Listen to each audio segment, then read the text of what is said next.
kọjí ire ló pọ̀ ilé yìí o mbá àfẹmọ́jọ kọjí ire ní sàárẹ̀ o bálákan ní mi mbá jíjí ire àbùṣebùṣe ǹjẹ́ ta ni mò ń pọ́nrẹ́ yìí o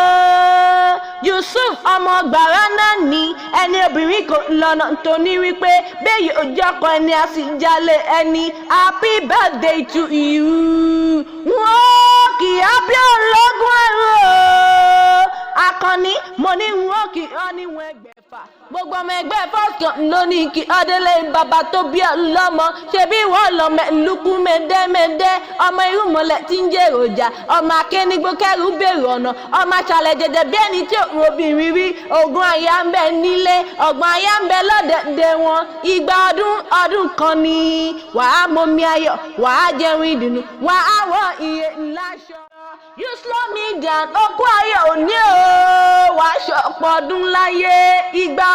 ọdún kan ni ilé iṣẹ́ rẹ̀ ní jóná lọ́la ṣe dùmarè happy birthday to you Timbike lókè abíọ́lógún ẹ̀rọ òun ló ń kí á níwọ̀n ẹgbẹ̀fà You slow me down okú ayé òní ó ní kó sàn án sówó kó sàn án sọ́lá kó sàn án sáìkú baálẹ̀ ọ̀rọ̀ o happy birthday to you. Ṣebí wọ́n lọ mẹ́lùkù mẹ́dẹ́mẹ́dẹ́ ọmọ irúnmọlẹ̀ tí ń jẹ́ èròjà ọmọ akénigbó kẹrù bèrè ọ̀nà ọmọ aṣálẹ̀ jẹjẹ bí ẹni tí òun obìnrin rí ogun àyà ń bẹ nílé ọgbọ̀n àyà ń bẹ lọ́dẹ̀dẹ̀ wọn ìgbà ọdún kan ni.